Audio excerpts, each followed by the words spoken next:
I knew weddings could stir old emotions, but nothing could have prepared me for how that moment would carve itself into me.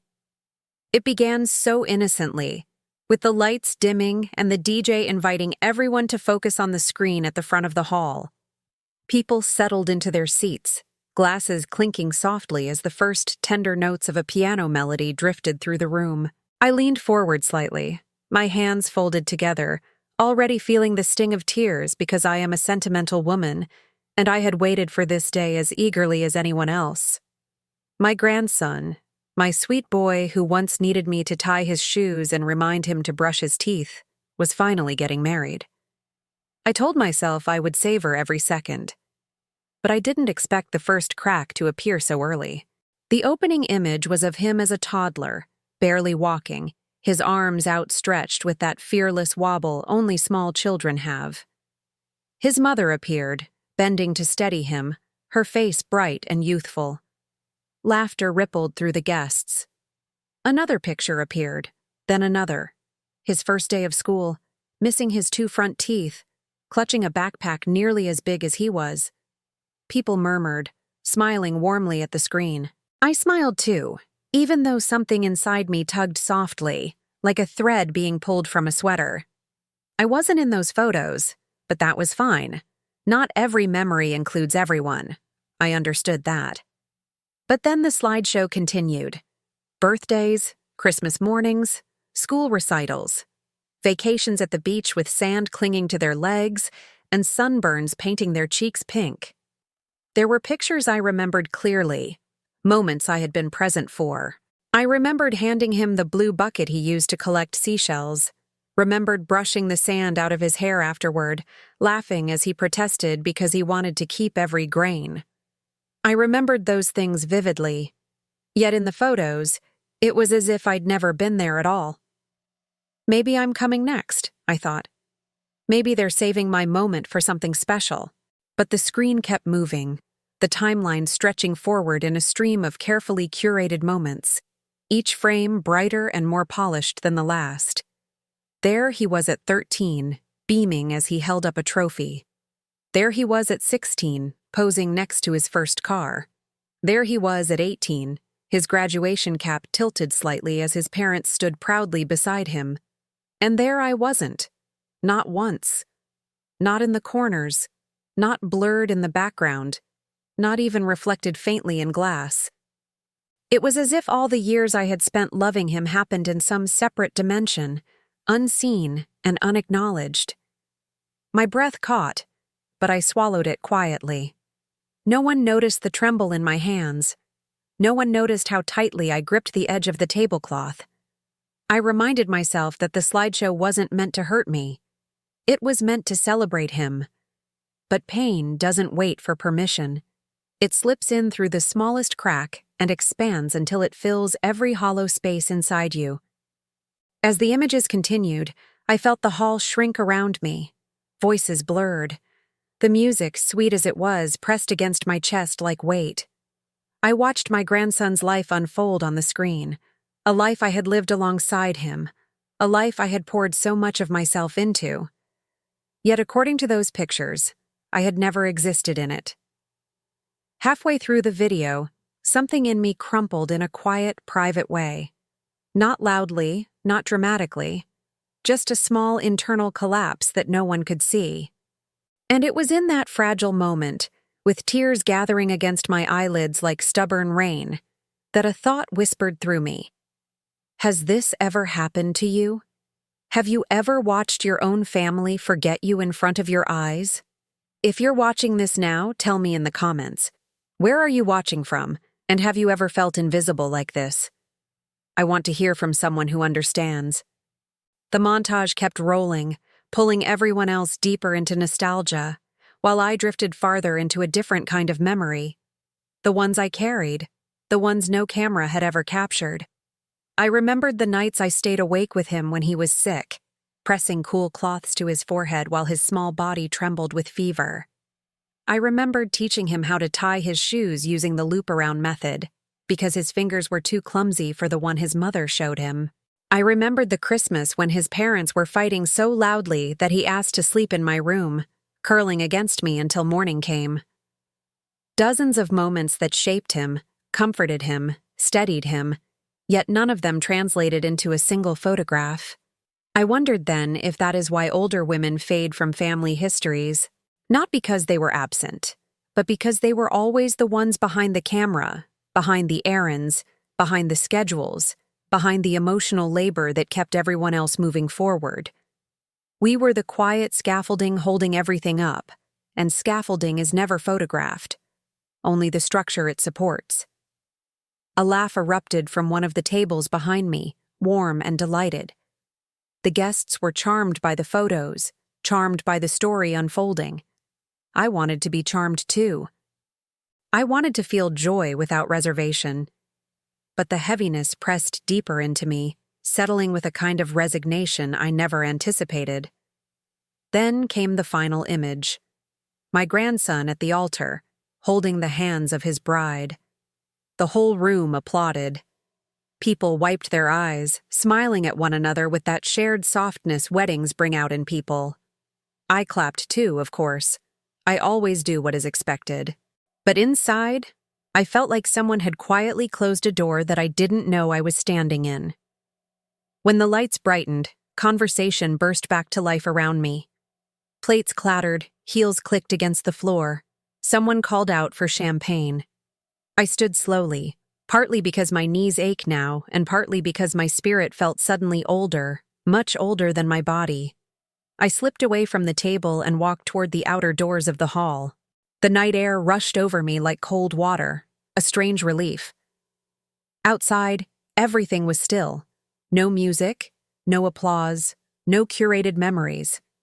Just darkness, the smell of damp pavement, and my own heartbeat. It's peculiar how silence can be both comforting and cruel. In that moment, it was both. I stared at my reflection in the glass door, faint, distorted by the lights behind me. And I wondered how long I had been fading from view, not just in photographs, but in their minds. And then softly, I wondered something even more painful. When did I stop being part of their story? Maybe you felt that too. The quiet slipping away, the slow unwriting of your presence. If you have, then perhaps you understand why I stepped outside, why I needed air, why my hands trembled as though I'd lived a small lifetime in the span of a 5-minute video. If my voice is reaching you now, if this story touches you in any way, then stay close. There are so many stories like this, stories that deserve to be seen. Stories of women who have lived and loved deeply even when the world forgets to look. Subscribe to this channel so we can make sure these stories are never erased again. The wedding ended hours ago, yet the echoes of it followed me home like ghosts that refused to let go. The music still played faintly in my head, that same love song they danced to, the one everyone said was beautiful. I suppose it was. I sat in the quiet of my kitchen, still in my dress, my shoes kicked off by the door. The scent of roses clung to me, mixed with a trace of the evening's perfume and the faint salt of tears I had pretended not to shed. It's strange how silence after a celebration feels heavier than any noise. All day I had been surrounded by people, laughter, clinking glasses, the buzz of conversation. Now there was nothing but the ticking of the clock above the stove and the hum of the refrigerator. The loneliness felt like a person sitting across from me, breathing softly, patient and uninvited. I thought about calling someone, my daughter perhaps, to tell her how proud I was, to say how beautiful the wedding had been. But I knew how that conversation would go. She'd thank me, distracted, maybe already half asleep beside her husband. She wouldn't hear what I wasn't saying, wouldn't notice the ache beneath my voice. So I stayed quiet. The older I get, the more I learn that silence is easier than explaining sadness no one wants to understand. On the table beside me sat the small wedding favor they had given each guest, a tiny glass jar of honey with a ribbon around the lid. I turned it in my hand, reading the tag, "Love is sweet." How lovely, I thought. How simple. How easy it must be to believe that love is always sweet. But love can sour too, slowly, quietly, until you can hardly remember what sweetness ever tasted like. I closed my eyes and tried to summon the warmth I used to feel when I thought of my family. That deep, steady pride that once filled my chest. It used to be my anchor. But tonight, that feeling had thinned into something fragile, something uncertain. Watching that video had changed me in a way I couldn't quite define. It was as if someone had peeled back the years and shown me the truth beneath them, that I had been fading for a long time, and I was only now seeing the full extent of it. I started remembering things differently. The moments that had always felt bright in my mind now flickered with shadows. The birthdays where I cooked and cleaned while everyone else laughed. The Christmas mornings where I was the one taking the photos, capturing smiles that never included my own. The family dinners where I listened more than I spoke because my stories didn't seem to fit anymore. It wasn't that they didn't love me. I believe they do, in their way. It's just that life has a way of moving on without asking permission. People grow, marry, build new lives, new traditions, and somehow, the ones who built the foundation end up watching from outside the windows, smiling politely at a world that no longer makes room for them.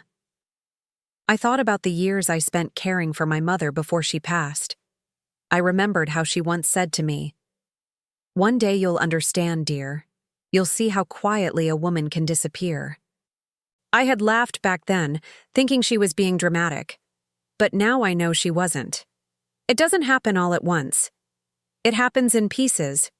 When you stop being the first person they call, when they start making decisions without asking, when they forget to include you in the photos.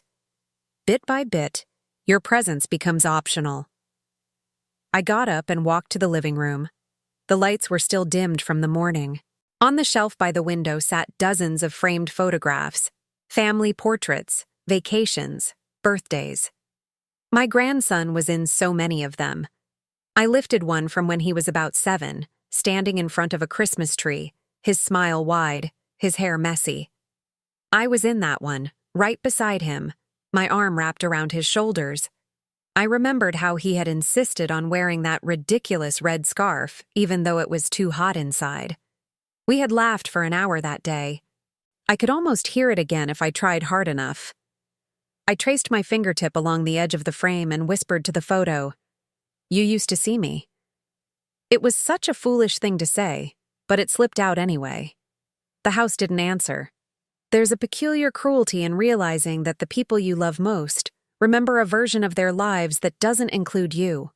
It makes you question everything, your worth, your role, your purpose, now that they no longer need you. I know I should be proud.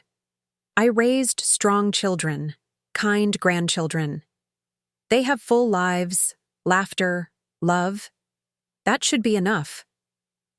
But there's still a small part of me that aches to be seen, to be remembered not as a footnote, but as part of the story itself. I think of the young women in my family, my granddaughter-in-law among them, radiant and sure of herself. I wonder if they know how fragile time really is, how easily we can slip from the center to the margins. I want to tell them, hold on to the people who love you quietly. The ones who show up, who remember the little things. One day, those will be the hands you'll wish you still had to hold. Sometimes I imagine what it would feel like if someone made a video about me, not of me, but for me. Something that showed the pieces of my life that mattered. The moments when I wasn't glamorous or remarkable, but real. I imagine the music would be softer, maybe a little sad. And I wonder, who would watch it? Who would recognize themselves in it? Would anyone clap at the end? I sat back down, holding that framed photo, and the loneliness felt almost holy, not bitter, but sacred somehow, because it meant I had loved deeply enough to feel this kind of loss. And maybe that's what being human really is. To love until it hurts, to give until you start fading, to keep hoping someone will look up one day and finally see you standing there. The clock ticked louder now, marking the quiet hours. I thought again about the video, about how no one turned to notice my absence. I wondered if anyone had felt that empty space. Probably not. People see what they expect to see. They don't look for what's missing unless it's pointed out to them. Maybe, I thought, invisibility isn't about being unseen. Maybe it's about being unlooked for. And that realization, oddly enough, gave me a strange kind of peace. Because it meant I didn't need to wait for someone else to remember me. I could remember myself. I could tell my story, even if no one asked for it. I could speak my truth into the silence. And maybe, just maybe, it would echo somewhere, in someone else's heart, reminding them that they're not alone either. I took a deep breath, set the frame back on the shelf, and whispered, "I'm still here." The night didn't answer, but it didn't need to. For the first time in a long while, I believed myself. If you're still with me, if you've felt this kind of quiet ache, this strange vanishing, then stay. There's more I need to say, more stories that deserve to be told. Subscribe so you don't miss them, because some of us have lived entire lives in the shadows, and it's time those shadows started speaking.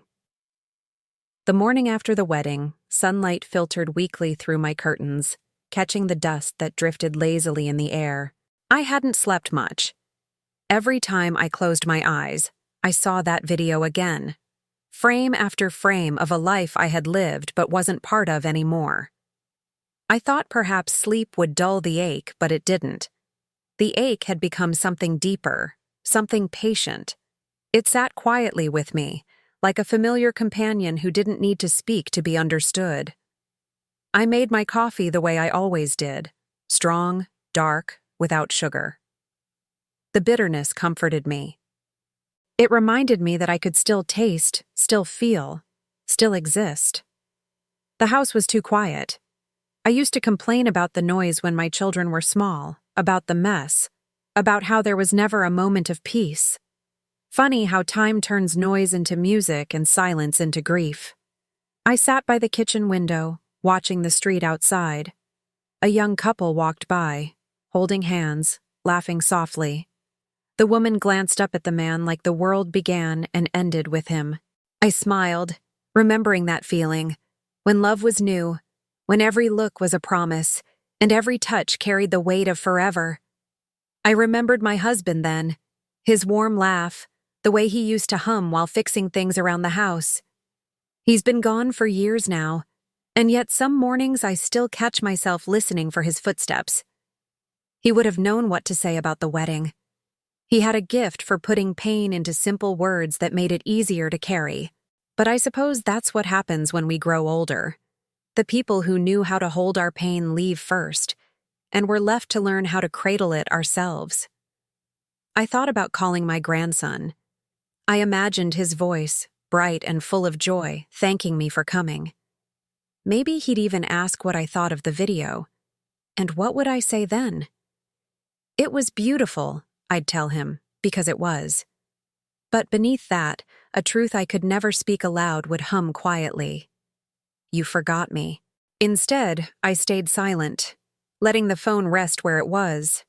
Sometimes silence is the only dignity left to those who have been forgotten. The day unfolded slowly, stretching thin and long. I tried to keep busy, watered the plants, folded laundry, wiped the counter that didn't really need cleaning.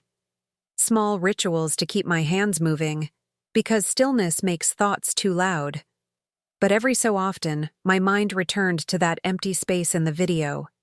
That absence shaped exactly like me. I began to wonder if maybe it wasn't about malice or neglect. Maybe forgetting is just another form of love changing shape. Maybe they think of me as permanent, too constant to require remembering. After all, you don't take pictures of the sun, you just expect it to rise. Perhaps I was the sun for too long. Still, there's something cruel in being taken for granted. It makes you question whether you ever truly mattered or if you were simply convenient. Someone to fill the gaps, to cook, to listen, to keep things steady until they no longer needed steadiness. I sat down with an old photo album. one of the heavy ones with yellowing pages and corners curling upward. Inside were memories no one else remembered. My daughter's first birthday, my son's graduation, my husband building a swing set in the backyard. There were pictures of my grandson, too, when he was just a boy, missing teeth and covered in mud from the garden. In those moments, I was there. Not just behind the camera, but inside the memory. I could almost smell the soil, hear his laughter. Those pages held proof of my existence, something no modern slideshow could erase. I realized then that the world doesn't stop remembering you all at once. It happens slowly, photograph by photograph, story by story, until the living version of you remains only in your own mind. But that doesn't make it any less real. The truth is, memories don't need witnesses to exist. They just need someone who refuses to forget. That thought gave me strength. Small, quiet strength, but real. I decided I wouldn't let my story fade into the background. Maybe they had forgotten to include me, but I would remind them in my own way. Not through anger or confrontation, but through presence, through persistence. Later that afternoon, I wrote a letter. Not an email, not a text message. A letter, the kind written with trembling hands and ink that smudges when you pause too long. I addressed it to my grandson and his new wife. I told them how beautiful their wedding was, how proud I was of them, how much joy it brought me to see them so happy. But between the lines, I slipped the truth like a whisper, that I hoped they'd never forget to look back. Never forget the hands that steadied them when they were small. I didn't accuse. I didn't demand. I simply reminded. When I sealed the envelope, I felt something uncoil in me. A quiet release. Maybe he'd read it carefully. Maybe he wouldn't.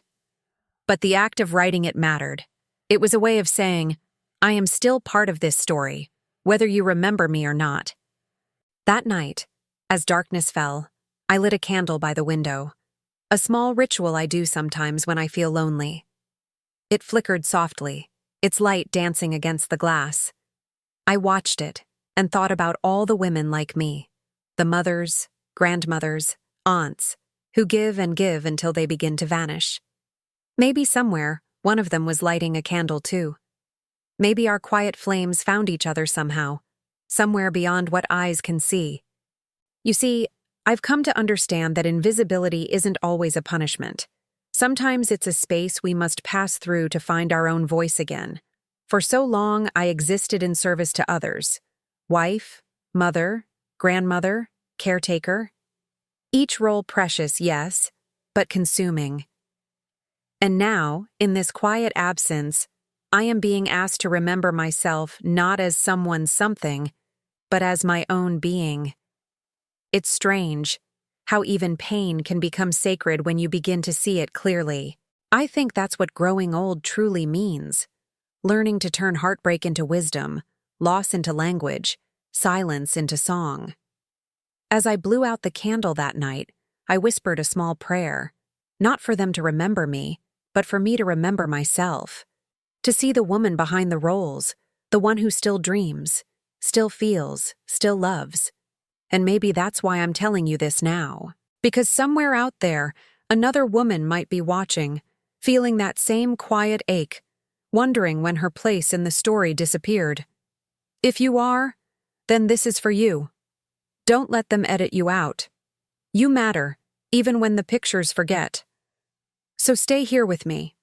There are more stories to tell. Stories they won't show in family videos, but that live in the hearts of those who remember in silence. Subscribe if you haven't yet, so we can keep giving voice to the invisible ones, the women who have seen, who have carried, who have loved, and who will never fade, not while one of us is still speaking. Days have passed since the wedding. The house is quieter now, the walls no longer echoing with the laughter of family or the soft thrum of a celebration. The mail has come and gone, the phone calls dwindled to a few polite check-ins from my children, but no one has mentioned the video again. I imagine they've moved on, wrapped up in their own busy lives, their own full hearts, and their own futures. I, too, have moved on, in my own way. In the stillness of these days, I've found something new. It's not peace exactly. Peace feels like something you're given. What I've found is something different, an understanding of my place in this world that isn't defined by their memories, but by mine. I've spent more time in the garden, my hands in the soil, planting flowers that will bloom in the spring. I've started writing again, little things, not letters anymore, but stories. I find myself weaving words as if they are threads, stitching together the parts of myself that have always been there but have been buried too long. I am learning to rediscover myself, piece by piece, without waiting for anyone to validate it. The other day, I found an old photo album in the attic, a dusty thing I hadn't looked at in years. Inside, I found a photograph of my grandmother, the one who raised me after my parents passed, the one who showed me what it meant to love quietly, without asking for anything in return. She was standing in front of her house, an apron on, her hands folded in front of her. She was smiling, but her eyes held something more, something that spoke of resilience, of a life lived in service, of a woman who had learned to accept her place in the world without bitterness. And I realized then that we are all pieces of the women before us, echoes of their strength, their endurance, their quiet sacrifices. I'm part of that legacy, whether the family remembers me or not. I don't need them to validate my worth. I've carried that worth with me all along, in every meal I've prepared, in every sleepless night, in every moment I've loved them from the quiet corners of my life. The memories don't need to be captured on film. They don't need to be acknowledged by anyone but me. I've realized now that there's a kind of power in being forgotten. It forces you to remember yourself. It forces you to stand up straight, to say, I am still here, and I still matter. It's funny how we spend so much of our lives looking outward for recognition, for validation, for love. We ask others to remember us, to include us, to see us. But the truth is, the only person who truly needs to remember you is yourself. The only person who can truly decide if you matter is you. And in this quiet space, with the sun setting outside my window and the house empty of chatter, I've finally learned that I do matter. I don't need to be part of the slideshow to prove it. I don't need to be in the photo albums to feel real. I am real, in the moments that can't be captured, in the stories that don't have an audience, in the love that doesn't require applause. I think about my grandson, about his new life, his new family. I don't know if he'll ever understand how much I loved him. Maybe one day, when he's older, when he has children of his own, he'll see the empty chair at the table and feel the weight of the years I spent beside him. Maybe he'll see me, not as a background figure, but as the woman who made him who he is today. Maybe he won't. And either way, I'm okay. Because I see myself now. I remember myself. As for the video, I think I've made peace with it. It was a snapshot of one moment, one chapter. But there are many chapters in a life, and my story is not defined by one moment. I am defined by all the moments, the quiet, the loud, the invisible, and the seen. The video may have left me out, but it doesn't define my worth. If anything, it has reminded me that the people who truly see you, not just the roles you play, are the ones worth keeping. The rest are just passing through. The other day, my daughter asked me if I was okay. She's been calling more lately, asking how I'm doing, checking in. I told her I was fine, just fine, because I didn't want her to feel guilty. I didn't want her to think that something was missing, that I was lost in the corners of their lives. I'm not lost. I am right here, in the quiet spaces I've carved out for myself. And that, I think, is the hardest lesson to learn as you get older, that you don't need to be at the center to matter. The world doesn't have to revolve around you for you to be important. You are important simply because you exist, because you love, because you have stories to tell. even if no one is listening. If you're still with me, if my words have resonated with you, if you've felt that quiet ache of being forgotten, then you understand. You understand that the stories we hold in our hearts are the ones that matter most. Maybe others will never remember all that you've done. Maybe they will never look at you the way you once looked at them. But you have to look at yourself. You have to see yourself, even when no one else does. Because in that seeing, there's power. There's strength. There's peace. Thank you for being here, for listening, for remembering. Stay with me, and let's keep telling our stories. Because we are here, we matter, and we will never be forgotten.